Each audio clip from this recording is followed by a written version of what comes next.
Namaste, my dear brother and sister. Welcome to my channel, Beautiful Diaries of Literature. I hope this content will be helpful to you. My name is Vishal, and I'm here to explain a beautiful poem of Walter de la Mare Sir in Hindi. I hope you guys like it. And the poem name is An Epitaph. बिना समय गवाए चलिए शुरू करते हैं हमारी आज की पोएम जो है एन एपिटाफ। एपिटाफ का मीनिंग होता है समाधि लेख। इनको लिखने का काम वॉल्टर डीला मेयर सर ने किया है। आगे हम बात कर लेते हैं इस पोएम के बारे में। This poem is depiction of the most beautiful lady, एक बहुत ही सुंदर औरत के मरने के बाद ऑफ द वेस्टर्न वर्ल्ड, जो कि पश्चिमी देश में रहा करती थी। उनके मरने के बाद क्या होता है उसके बारे में है। The poet says that nothing is permanent. According to Walter de la Mare sir, वो कहते हैं कि कुछ भी परमानेंट नहीं है, कुछ भी एक जैसा नहीं रहता है। इन दिस वर्ल्ड, इस विश्व में, एवरीथिंग इज टेम्प्रोरी। हमेशा जो भी कुछ है वो टेम्प्रोरी ही रहेगा, वो कभी भी परमानेंट नहीं रहेगा। आगे हम बात कर लेते हैं इसके थीम के बारे में। The fleeting nature of life, यानी कि ज़िंदगी की प्रकृति के बारे में बात करते हैं जो कि क्षणभंगुर है। And the necessity of death, और मृत्यु अनिवार्य रूप से सबको मिलनी ही है। तो चलिए आगे हम बात कर लेते हैं Walter de la Mare sir के बारे में। सबसे पहले तो हम जान लेते हैं कि इनका जन्म कहाँ हुआ था। अप्रैल 25, 1873 में इनका जन्म चार्ल्टन, कैंट, इंग्लैंड में हुआ था। आगे हम बात कर लेते हैं इनकी डेथ के बारे में। तो इनका डेथ जून 22, 1956 में ट्विकनहम, मिडिलसेक्स, इंग्लैंड में हुआ था एट द एज ऑफ 83। अगर हम बात कर लेते हैं कि इनके वर्क किनसे इंस्पायर्ड रहते हैं, वो है थॉमस हार्डी सर। ये बेसिकली अपने कुछ स्पेशल वर्क की वजह से जाने जाते हैं जो कि है the children's work, the listener and for psychological horror short fiction. आगे हम बात कर लेते हैं इनके फेमस वर्क के बारे में। वो पोइट्री में, नोवेल में और शॉर्ट स्टोरी भी लिखा करते थे। तो इनके पोइट्री में जो फेमस वर्क है वो है द लिसनर, जो कि 1912 में पब्लिश्ड हुआ था। उसके बाद सॉन्ग ऑफ चाइल्डहुड, जो कि 1902 में ये भी पब्लिश्ड हुआ है। आगे हम बात कर लेते हैं पोएम्स।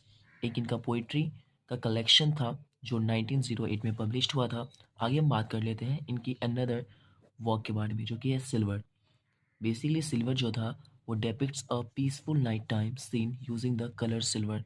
एक तरह, एक बार पोइट एक कलेक्शन ऑफ पोएम में नाइट टाइम को इमेजिन करके एक पीसफुल सीन क्रिएट कर रहे थे जिसमें उन्होंने सिल्वर कलर का यूज़ किया था।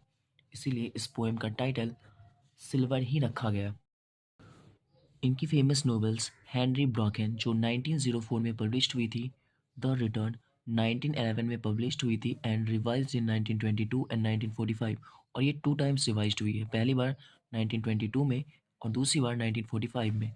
इन्हें इनके वर्क मेमोयर्स ऑफ मिडगेट के लिए, जो कि 1921 में पब्लिश्ड हुई थी, इन्हें James Tait Black Memorial Prize भी मिला है। आगे हम बात कर लेते हैं इनके शॉर्ट स्टोरीज़ के बारे में। बेसिकली इनकी बहुत सारी शॉर्ट स्टोरी है जिसमें से 2 आपके सामने हैं, स्टोन आर्ट और दूसरा ऑल हेलोज़, और दोनों के दोनों साइकोलॉजिकल हॉरर शॉर्ट स्टोरी में आते हैं। तो चलिए बिना समय गवाए आगे शुरुआत करते हैं हमारी आज की पोएम के बारे में जो है एन एपिटाफ, यानी एक समाधि लेख। Here lies a most beautiful lady. Poet उस औरत को देख के बात कर रहे हैं जो कि समाधि में लेटी हुई है। उनके बारे में कहते हैं कि वो दुनिया की सबसे सुंदर औरत है। Light of step and heart was she. इनका हृदय बहुत ही साधारण था और ये बहुत ही ज़्यादा अच्छे से बातें भी करती थी, फिर बहुत ज़्यादा अच्छी थी। According to poet, I think she was the most beautiful lady. According to Walter de la Mare sir, वो कहते हैं कि ये दुनिया की सबसे ज़्यादा खूबसूरत औरत थी that ever was in the West country.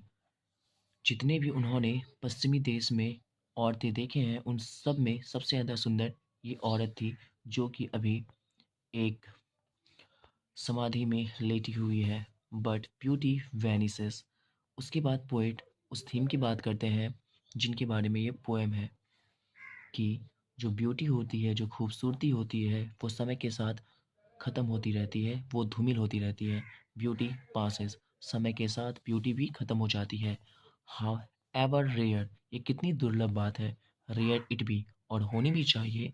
When I was crumble, जब मैं मर जाऊँगा या फिर मैं ख़त्म हो जाऊँगा, हु विल रिमेंबर, कौन इन्हें याद करेगा। This lady of the West Country, जो लेडी वेस्ट कंट्री से बिलोंग कर रही है, पश्चिमी देश से बिलोंग कर रही है। बेसिकली यहाँ पर पोएट उस सच को बता रहे हैं कि हम सब किसी ना किसी से प्यार करते हैं। सभी लोग जितने भी अपनी खूबसूरती से प्यार करते हैं, उनके लिए यह है कि खूबसूरती समय के साथ ढल जाएगी, रहेगी तो वास्तविक सच्चाई जो आपने कर्म किया है। और बेसिकली यहाँ पे पोएट उस औरत के बारे में बात कर रहे हैं और कह रहे हैं कि अभी मैं हूँ तो इसके मरने के बाद मैं इसे याद कर रहा हूँ, लेकिन जब मैं मर जाऊँगा तो कौन इस औरत की खूबसूरती के बारे में बात करेगा।